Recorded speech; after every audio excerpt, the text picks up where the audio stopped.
คลิปนี้จะพาไปสนามยิงปืนเด้อสนามยิงปืน5 เมษายน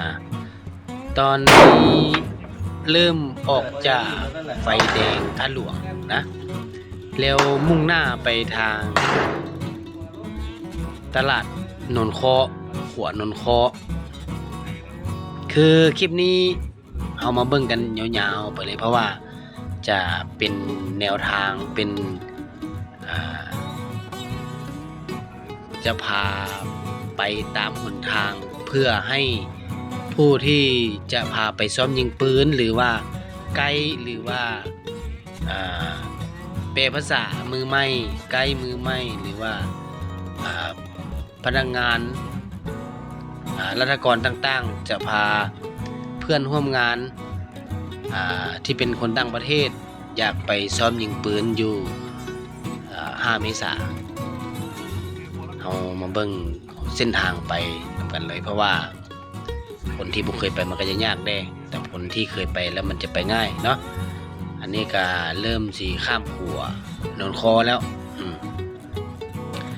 ข้ามขัวนนคอไปก็ไปเจอ3 แยกที่จะเข้าไปตลาดอันนี้ก็มื้อนี้ก็ให้หมู่เพื่อนร่วมงานที่เป็นคนจีนขับรถส่วนนินเสียมพอเองก็ถ่ายคลิป มาฮอดนี่มันจะเป็นทางวันเวย์เด้อทางหน้านะเราจะไปเบิ่งขวา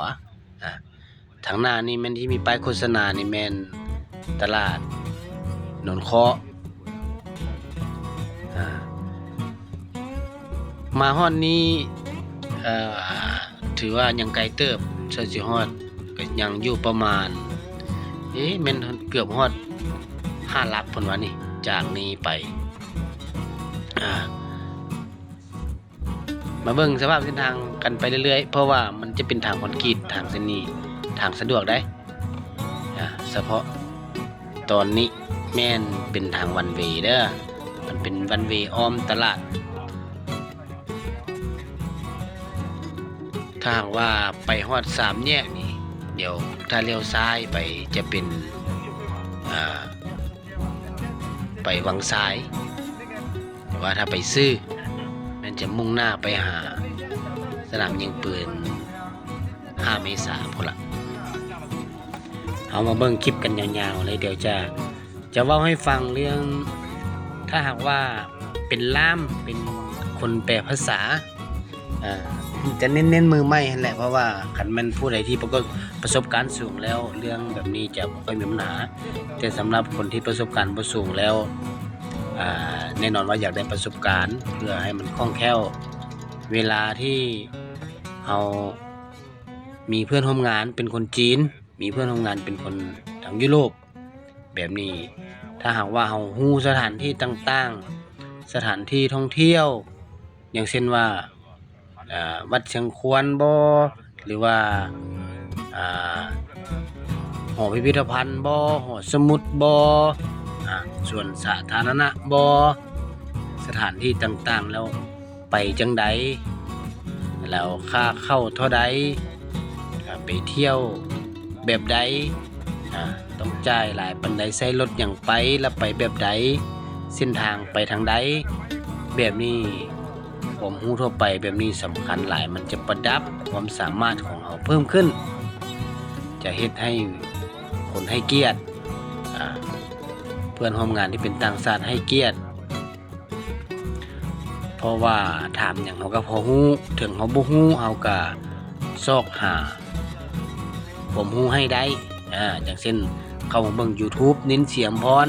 หรือว่าคันว่าคิดยังบ่ทันได้มีคลิปสิ่งที่เราฮู้จักอยากฮู้จัก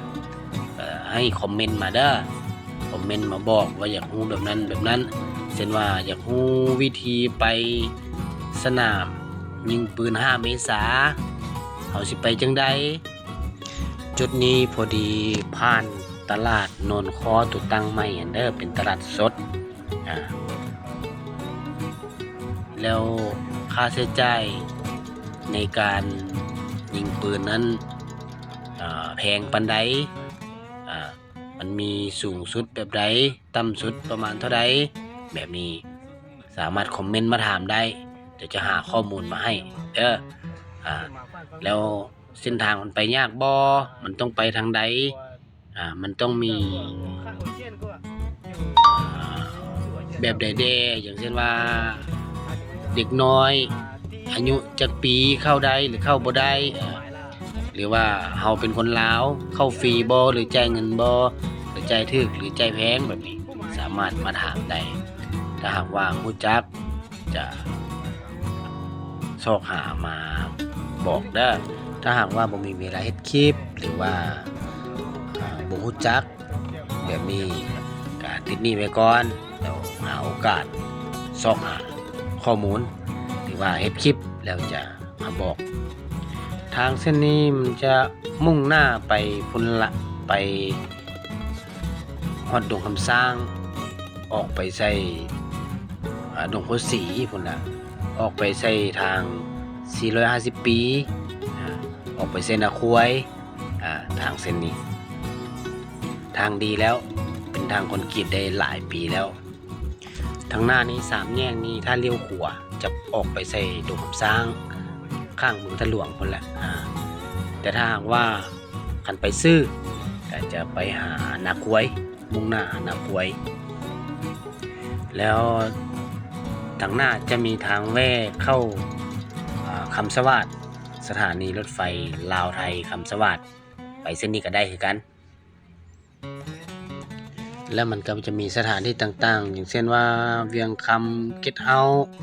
หรือว่าสระลอยน้ำสุริภาพรทางหน้าเป็นสมสง่า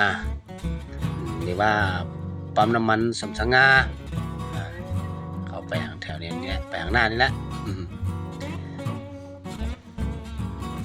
หรือว่าไปบริษัทดาวฟ้าเคยเห็นป้ายผ่านตามแคมทางไปนี่แหละมุ่งหน้าไปนี่แหละทางเส้นนี้ละอีกบ่ดนก็จะฮอด5 เมษายนละจะฮอดสนามยิงปืน5 เมษายนแล้วเด้อคือทางหน้านี่มันจะมีป้ายอยู่เบื้องขวาดอกเขียนว่าสนามฝึกซ้อมยิงปืน5 เมษายนแล้วมันจะมีทางแว่คือเลี้ยวซ้ายทางแว่เข้าไปเป็นทางแว่เบื้องซ้ายเข้าไปน้อยเดียวน่าจะเท่าใด100 เมตรนี่แหละบ่ไกลซอกหาง่ายสะดวกทางเส้นนี้จะเป็นคอนกรีตเบิดเลยเด้อเท่าแต่ว่าเรื่องฟุตบาทกับฟุตบาทกันแล้วล่ะแต่ว่าค่อนข้างบ่สะอาดปานใดบ่สะอาดในที่นี้หมายถึงขี้ฝุ่นซื่อๆเด้ออย่างอื่นก็ปกติสิ่งกีดขวางก็บ่ค่อยหลายเท่าแต่ว่ามันเป็นซานเมืองแถวนี้แต่สำหรับเส้นทางแท้เป็นคอนกรีตความสะดวกสบายมีหลายแถวนี้น่าจะอยู่ในขอบเขตบ้านสมสง่าเด้อบ้านสมสง่านี่ก็ชื่อดังอยู่ขนาดว่าสมสง่าลาไผกันน่าจะรู้จักถ้าอยู่นครหลวงและบ้านสมสง่านี่มันจะน่าจะตั้งอยู่เมืองไสเสถาแม่นล่ะอยู่เมืองไสเสถานครหลวงเวียงจันทน์น่าจะชื่อบ่ผิดดอก ถ้าผิดก็ขออภัยคอมเมนต์มาเตือนเด้อ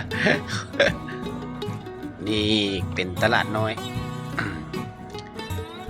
ตลาดเรียกว่าตลาดสมสง่าบ่ตัวนี้บ่เห็นป้าย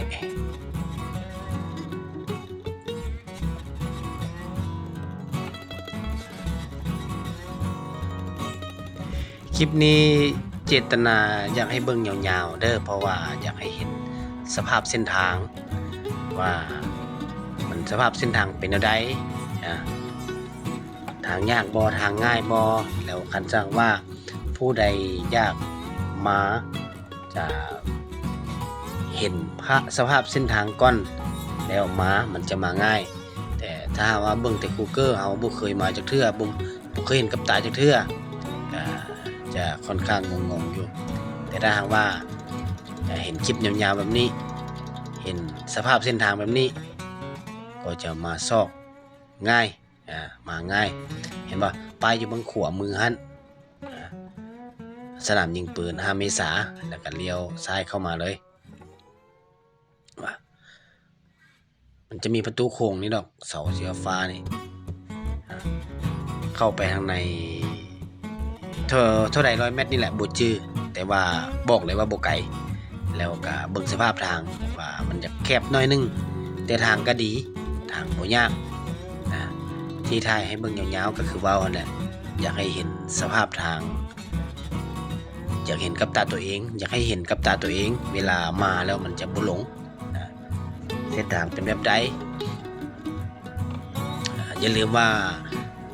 กดติดตามไว้เด้อ YouTube นิ้นเสียมพรถ้าหากว่าผู้ใดได้เห็นจะมี TikTok แล้วก็ YouTube แล้วก็เพจท่าน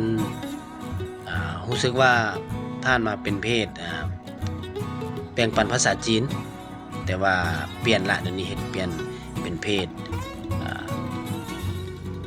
เซารถเซาเหือนเดี๋ยวแต่ว่ายังไม่ได้เปลี่ยนชื่อเดี๋ยวจะเปลี่ยนชื่อเพจให้เป็นนิ้นเสียมพรเพื่อมันสอกง่าย YouTube กับนิ้นเสียมพรFacebook ก็ซื้อนิ้นเสียมพร TikTok ก็ซื้อนิ้นเสียมพรเพื่ออยากหลายๆคนอยากค้นหาข้อมูลให้มันสอกง่ายนี่คือสภาพเส้นทางเข้ามาสนามยิงปืน5 เมษายนตอนนี้ก็มาฮอดแล้วเด้อเข้าไปนี่แหละเดินกว้างถ้าบิดคิดว่าเขาเจ้าห้ามถ่ายรูปมาฮอดนะก็บ่อยากถ่ายบ่อยากกล้าถ่ายปานใดแต่พอดีเข้าไปถามพนักงานเพิ่นว่าถ่ายได้บ่มีปัญหาถ่ายได้ทุกบอนถ่ายคลิปก็ได้โอเคเลยเข้าทางเลยเสียมพรเลยถ่ายมาเพื่อลง YouTube นี่อันนี้มันเป็นเคาน์เตอร์บอนเพิ่นขายปีการขายปีจะขายเป็นแพ็คเกจเห็นป่ะขายเป็นแพ็คเกจว่าสิยิงปืนอย่างแด่สิยิงจักลูกจะนับเป็นลูกหลังจากที่เฮาจ่ายเงินเรียบร้อยอันนี้ก็จ่าย2 ล้านปลายแพ็คเกจ2 ล้านปลายจะยิงได้4 ปืนแล้วก็จะมีพนักงานพาเฮาขึ้นรถพาเฮาไปส่งอยู่สนามยิงปืนเดี๋ยวเราติดตามไปเลยว่าสนามยิงปืนสภาพมันจะเป็นจังไดปลอดภัยบ่หรือบ่ปลอดภัยตอนนี้ก็ออกไปเบื้องขวานี่มีรถไฟฟ้าเอาไว้รับส่งนักท่องเที่ยวมีหลายบ่ได้นับว่ามีจักคันแต่ว่าบ่รู้แหละระดับ20ปลายคันบ่รู้ทั้งภายในก็จะมีป้องกันจะมีเจ้าหน้าที่ตำรวจและพนักงานที่พาเฮาไปยิงนี่ก็จะเป็นพนักงานที่ผ่านการฝึกอบรมมาอย่างดีจะยิงปืนเป็นแล้วก็วิธีการใช้ปืนปลอดภัยให้มั่นใจรถโทษแต่ว่าเฮาอย่าล่วงเกินไปบ่ให้เฮ็ดในสิ่งที่มันบ่ปลอดภัยถ้าหากว่าพนักงานเขาเจ้าห้ามก็คือห้ามอย่าสู้ล่วงอย่าสู้ห้าวให้เข้าใจว่าอย่าห้าว มาสนามยิงปืนสภาพเป็นแบบนี้แหละมันจะมีการยิงแบบจากยิงแบบใดมันจะมีแพ็กเกจล็อกยิงจะแตกต่างกันแต่สิ่งที่คือการความปลอดภัยจะมีคูอ้อมรอบถ้าหากว่ายิงพลาดลูกปืนจะบ่สามารถลอดออกไปได้มันจะเจอคูดินจะมีคูดินสูงเป็นล็อกแบบเขาวงกตนี่เอาบ่ต้องย้านว่าล็อกลูกปืนล็อกนั้นสิเลยมาเส้นล็อกเฮามันเลยมาบ่ได้เพราะว่ามันเป็นคูดินหนาแต่ว่าบ่ฮู้ว่าหนาส่ำใดแต่ว่าตามเบิ่งสภาพแล้วมันหนาดี นี่จะมีพนักงานพาเฮาเข้าไปล็อกที่เฮาซื้อแพ็คเกจสภาพก็จะเป็นแบบนี้ จะมีตู้ล็อกเกอร์ที่เขาจะวางเครื่องแล้วก็จะมีเป้าให้เอาแล้วมันจะมียิงแบบใดเดี๋ยวพนักงานเขาเจ้าจะจัดการประกอบปืนให้เอาแล้วก็บรรจุลูกกระสุนจะมีคนจัดการให้เรียบร้อยสภาพลูกปืนเจ้ามันเขาจะยิงลูกซองได้แฮงลูกซองส่วนลูกปืนถ้าว่าเขายิงเพิ่มก็ได้打得很准นะแต่ว่ามันจะมีจุดพิเศษอยู่ว่ามันมีบางปืนถ้ายิงพลาดก็จะใหม่เป็นล้าน2 ล้านเลยว่าให้ยิงพลาดหมายความว่าเป็นยิงใส่เป้าที่บ่เป็นเป้าของปืนนั้นๆบ่แม่นว่าพลาดยิงบ่ถูกกันได้ยิงบ่ถูกบ่เป็นหยังแต่ว่าคันยังเป็นเจตนาไปยิงใส่เป้าของปืนอื่นเจ้าจะถูกปรับใหม่อันนี้สำคัญตอนนี้อยู่ในการเทรนก็คือพนักงานเขาเจ้าจะเทรนเฮาว่ายิงแบบใดวิธีมันยิงแบบใดเฮ็ดแบบใดนี่ก็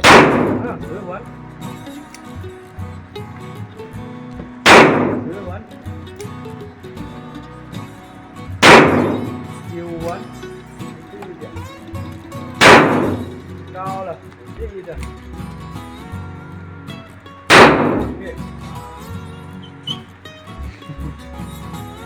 相当到位。哎呀，是别蛮大，不说有点大哈。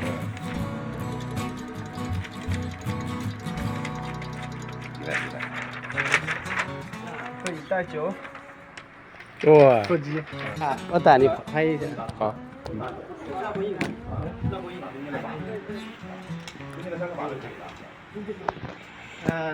该打多少啊？你想打几发就打几发，没关系，随便打。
看着呢，咱们。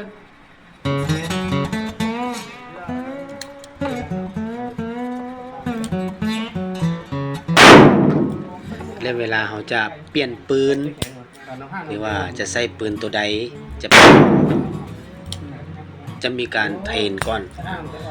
ประกอบให้แล้วก็เทรนเอาลองยิงเป้าแบบบ่มีรูปเบิ่งก่อน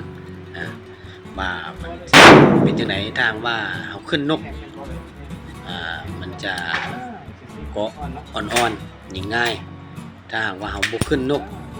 เฮาเกาะเลยเกาะได้ยิงได้เต็มมันมันจะแข็งจะมีคนเทรนเฮาการเล็งแบบใดเฮ็ดจังได๋จึงปลอดภัยเฮ็ดจังได๋จึงยิงแม่นจะมีคนเทรนเฮาแบบนี้พนักงานเขาจะเทรนเฮาละเอียด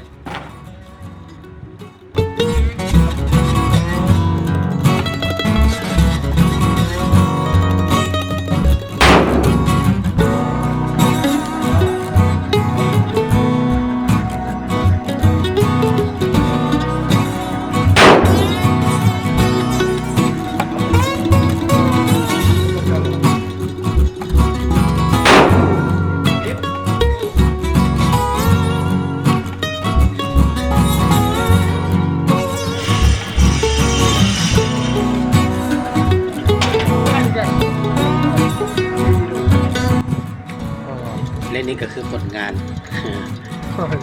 ยิงเข้า2 ลูกได้9 คะแนน4 ลูกวันนี้มาเปลี่ยนปืนขั้นตอนยิงปืนยาวบัดนี้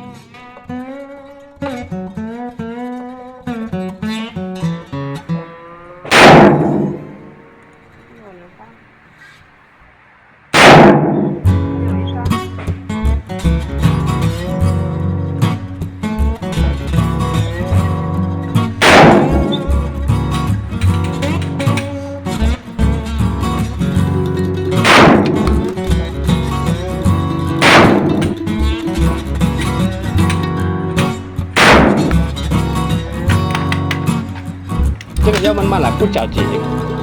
才给打准。线尾盘。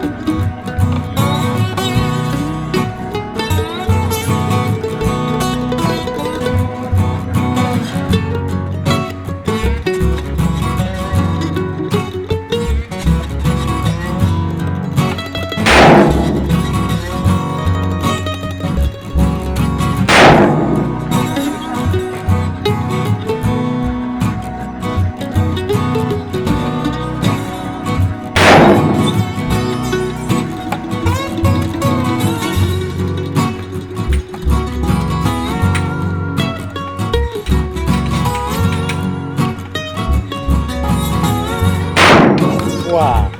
那可以呀、啊，这还有的。